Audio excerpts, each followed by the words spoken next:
अब सुन रहे हैं सुबह संदेश मॉर्निंग वॉइस। अब प्रभु का दास ओए माथ्यू पटना से वजन से बांटा जाएगा। प्रार्थना के साथ सुनिए।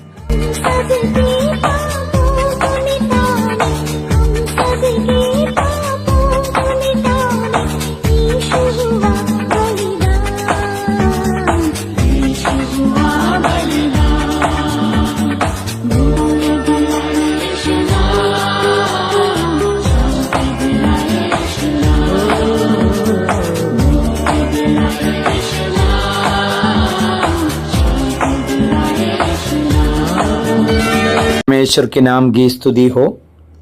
आज का मनन के लिए पहला यूहन्ना 2 अध्याय 3 से 6 तक पद। 3 पद, यदि हम उसकी आज्ञाओं को मानेंगे तो इससे हम जान लेंगे कि हम उसे जान गए हैं। जो कोई ये कहता है कि मैं उसे जान गया हूँ और उसकी आज्ञाओं को नहीं मानता, वह झूठा है और उसमें सत्य नहीं। पर जो कोई उसके वचन पर चले, उसमें सचमुच परमेश्वर का प्रेम सिद्ध हुआ है। हम इसी से मालूम होता है कि हम उसमें हैं। पिछले दिनों में 2 अध्याय का 1 और 2 पद हम लोग मनन किए थे। 1 और 2 पदों में परमेश्वर के साथ संगति करने का बाधा, ये रुकावट क्या है, ये बात बताता है। पहला अध्याय में भी हम लोग ये मनन किया है। हे बालकों, मैं ये बात तुम्हें इसलिए लिखता हूँ कि तुम पाप ना करो। जब हम पाप करते हैं, परमेश्वर के साथ हमारा संगति टूट जाता है। हम एक बात जानना जरूरी है, जो व्यक्ति यीशु मसीह को उद्धारकर्ता और प्रभु के रूप में स्वीकार किया है, उनका कलवरी क्रूस का मृत्यु को अंगीकार किया, जरूर बाइबल बताता है उनका जीवन में उद्धार का अनुभव आ गया। जितनों ने उसे ग्रहण किया, उन्हें परमेश्वर का संतान होने का अधिकार दिया। उस अधिकार, वो अपना जो संतान के रूप में जो अधिकार है, वो कभी नष्ट नहीं होता है। फिर क्या नष्ट होता है? अम्बर बताता है, हम पाप करेंगे तो परमेश्वर के साथ संगति टूट जाता है। लेकिन एक और हमारे लिए एक आशीष का बात भी बताता है, यदि हम पाप करेंगे तो एक बात अंगीकार करना पड़ेगा कि हम एक मरणहार पापमय शरीर में जीवन बिता रहा। ये शरीर पापमय है, एक दिन इस शरीर मिट्टी में मिल जाएगा। बाइबल बताते प्रभु यीशु मसीह बादलों पर आएंगे और एक नया शरीर, महिमामय स्वर्गीय शरीर हमें मिलेंगे। उस शरीर में पाप का कोई अवस्था नहीं है। हम पाप करने का विचार करेंगे तो विचार भी नहीं होता है, तो पाप बिल्कुल निकलते नहीं है। लेकिन इस पापमय शरीर में रहते हुए भी प्रभु ने हमारे लिए क्या करते हैं मालूम है? लेखक बताते, पिता के पास हमारा एक सहायक अर्थात धार्मिक यीशु मसीह है।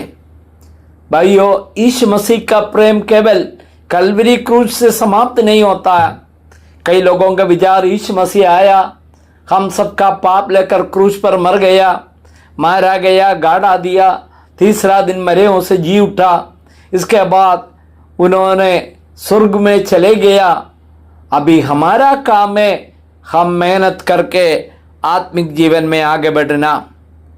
ऐसा नहीं है। बाइबल कहते हैं, हम बताते हैं, यदि हम पाप करें, पाप करने की अनुमति नहीं है। पाप करेंगे तो हमारे लिए एक सहायक है, वो धर्मी यीशु मसीह जो पिता के पास है। और दूसरा पद बताते, वही हमारे पापों का प्रायश्चित है।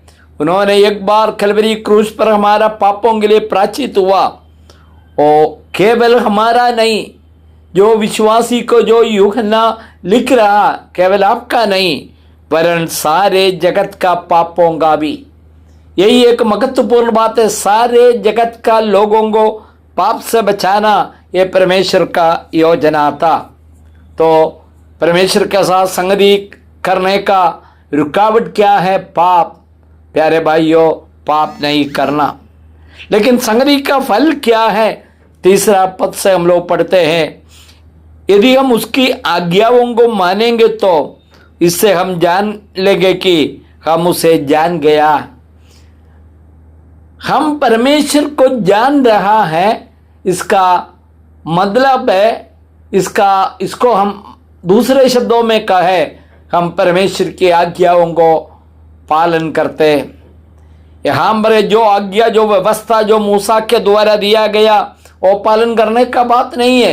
वो पालन करके हमें उद्धार नहीं मिलेगा। वो बार बार हम लोग जो पढ़ते, खास करके रोमियों का किताब, गलातियों का किताब में, केवल विश्वास के द्वारा धर्मी ठहर सकता है। लेकिन हम विश्वास में आने के बाद, प्रभु का बेटी बेटा बनने के बाद हम आगे बढ़ते हैं परमेश्वर के एक एक आज्ञाओं को पालन करते हुए। इससे हमें भी समझ में आता है, दूसरों की भी समझ में आता है कि हम परमेश्वर को जान गया है।